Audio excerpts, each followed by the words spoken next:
If you watch a lot of my videos or caught many of my streams, you'll know that Splitgate is often the butt of a lot of jokes that me and my friends make. And even at one point led to my most successful video where I just talked about what I think went wrong with the game.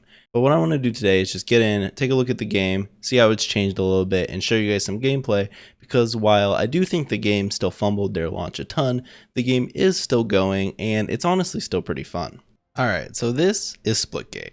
And now before we go ahead and jump into a game, I just want to show you guys a couple of things here in the menu, and then we'll get into the gameplay. So first off, we have to admire my beautiful purple boy. Just look at his glory. Being serious, so a couple things to note. This is a free-to-play game, so you do have a cosmetic store that you can buy things in with currency, similar to your iron sights and your apexes like we've covered before. Also, just like a lot of other free-to-play games, we have a battle pass. And now this is a battle pass that, despite actually putting 50 hours into this game, I've never bought. And it's not due to lack of good items, it's just I've never had the desire to spend money on this game, and I think that's probably one of the problems that Splitgate has. So like, this is one of the first things you unlock in the battle pass, and it actually looks kind of cool. And then if you scroll all the way to the end, like, it has some cool skins, but I've just never been incentivized enough to want to buy any of them. Like, this is a pretty sweet sniper skin. Like, I definitely could rock this, but I don't know. I've never been motivated enough to buy the battle pass, and I don't even think it costs very much. It's only 900 of these disco balls, so it's like $9 basically. But yeah, there's also like this battle rifle, so there's definitely some cool skins in there, but like I said, I haven't purchased it. So here are the game modes for the game. You basically have two playlists that are here most days of the week, and then on Tuesdays you have 2v2 Tuesdays, and Fridays you have free-for-all Fridays. One thing to note now though is they've actually disabled 4v4 during the days that those limited time playlists are there, and that's to try and keep the queue times lower, as there's not a huge player base playing this game anymore, like I mentioned in my previous video. There are also custom games you can play where you can set all sorts of different settings and play with your friends or play with different people, however you want to do it. So what we're going to do is we're just going to queue up for a social game, and we'll go from there. Alright, so it looks like in this first game here, we're going to be playing Team Deathmatch. As you saw real briefly there, at the starting menu, you can usually vote on a couple different game modes if you were in the lobby, and then you also can see everyone's characters as they load in, and there are these really weird graphics that you can stick on your characters. But this is Team Deathmatch. It's pretty straightforward. If you aren't aware of what Splitgate is, it's basically what you would get if you crossed Halo with Portal, as you have a lot of the Halo-esque gunplay along with the portals from Halo. One thing to note though is I actually hated that description when the game was being marketed, because while it is the easiest way to describe it, the game really doesn't play that much like Halo because of how much the portals change the overall flow of the gameplay, but it is the most basic way to put the image in your head. So one issue with the smaller player base is when you're playing these social games, it actually fills the lobbies with bots, and 1047 tries really hard to make it so you don't know you're playing against bots. Like, they'll have names that are very inconspicuous for a bot. It's not like Counter-Strike where they're called like Bot Billy. This guy will just be called a name, you know what I mean? But you usually can tell they're bots just by how absolutely terrible they are. But who knows? Sometimes I guess they could just be bad players. Throughout this game's lifespan, they've actually changed the art style up a little bit, along with changing the UI here and there a few times. So if you played this game right when it came out, or you played it in beta, it probably looks a little different than it did when it first came out. The sniper is definitely one of my favorite things to use in the game, but I will say, I accidentally dropped the sniper. I will say I've never quite been able to get comfortable with the scope. It just zooms in too far for my liking. Oh my lord. Okay, well, I'm bad, so... But yeah, like I was mentioning, the sniper scope just zooms in a little too far for me. It feels too awkward unless they're really far away. And I kind of wish that the sniper scope in this game worked similar to Halo's sniper scope, where it had the multiple levels of zoom. I think that would work really nicely, especially with how much other stuff that they've taken from Halo.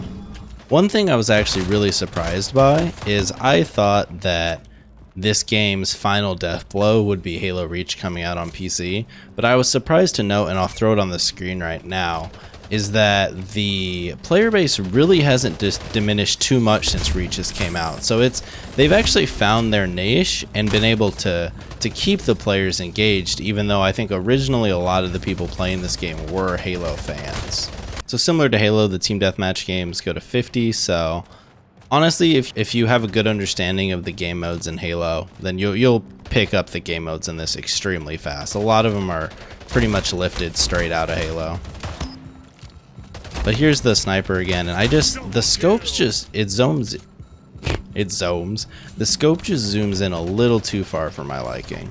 If you ever look up like high level gameplay of this game, it's intense. They portal all over the place, and I actually think that's one of the other issues that this game has had, is while it's easy to pick up and be somewhat competent at just because the gunplay mechanics are pretty friendly, being decent at the game has always been really hard to pick up just because those portals put in such a huge skill gap. And I always found that when I tried to play ranked, you would just get really, really uneven games, especially as the player base got smaller. Because even though you'd be a low rank, you'd almost be playing people toward the top of the ranked ladder just because that's who it had to match you up with to get matches. One thing I want to do between games actually is show you guys all the different cosmetics, because I think that's another issue that I always had with the game, is there's just too damn many. And you guys will really understand once we get into the cosmetics screen, because there's so fucking many. It's almost hard to find skins that you like because there's so many options, but they're not even necessarily good options. They're just a lot of recolors that are kind of similar. Okay, so here is the locker, which is your area that you equip all your cosmetics that you've unlocked. And just look at, this is the full armor sets, but look how many there are. Obviously, I haven't unlocked most of them, but look, there's 38 of this style of skin, and there's 39 of this style of skin, and there's 40 of this one. And while some of these are really cool, like some of the pink ones or the gold ones are pretty cool, like that one's interesting. It's very flashy, but like there's just so many as you get down here that are just basic recolors for the most part, like literally green, orange, pink, purple. And this is all the stuff that you get out of the loot boxes that you unlock either leveling up or you can buy them with real money. And I think that's one of the issues the game has, is it's muddled down with so many kind of below average cosmetics at best, that it's hard to even find the cosmetics you really like to use because you just unlock so many of the bad ones. Like even the 3 legendary battle rifle skins right here, they're all the same, they're just 3 different recolors. This isn't something that only Splitgate does. This is an issue with honestly a lot of modern games and free-to-play games, but it was just something I wanted to point out, as it was one of the issues that I always had when I was still actively playing the game, whereas now I've fallen off a bit more. So another thing to show you guys real quick is the game actually has added in daily challenges that just help you unlock experience to level up quicker by doing various tasks, which is a pretty cool feature. So let's hop into another social game, hopefully at least get a different map, but hopefully get another game mode too.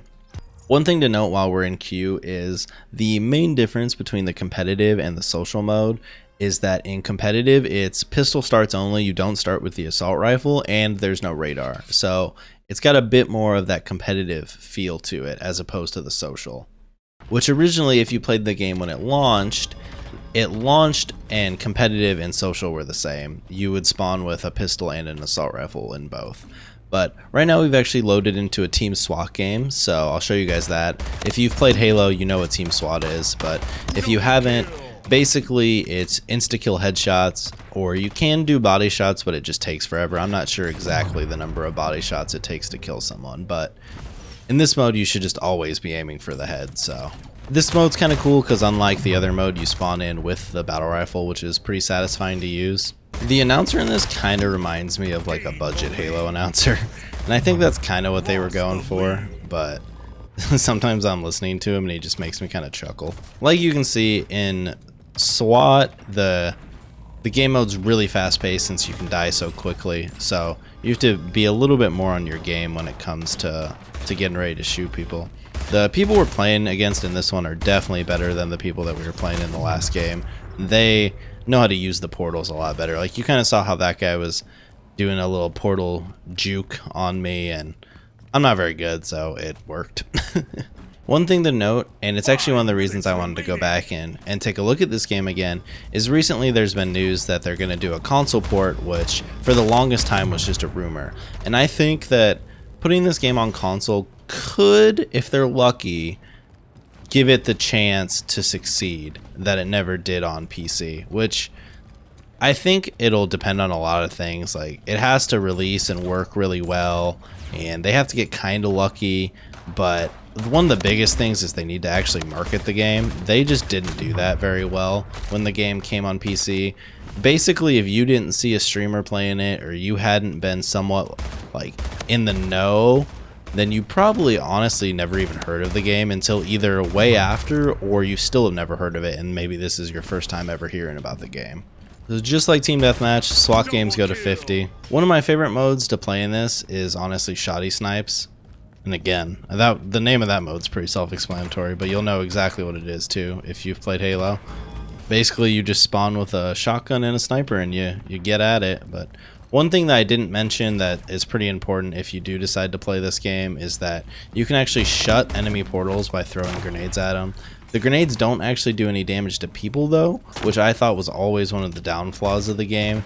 It makes it a lot harder in the modes with full HP to get cool setups with your nades like you would in Halo. But I talked to the dev once and it sounded like something they had tested and decided against it, so I'll defer to their judgment on that. But yeah, so this is Splitgate. It's on Steam and it still has a little community, so if you want to check it out, it's free to play. I highly recommend just going and checking it out, especially if you're kind of bored of other things to play right now. It's definitely not a bad game. I've ragged on it in the past for some of the developers' choices, and if you want to hear my opinions on that, you can go check out the other video that I mentioned. But that'll pretty much conclude the video, so if you like the video, you guys know what to do, and I'll see you in the next one.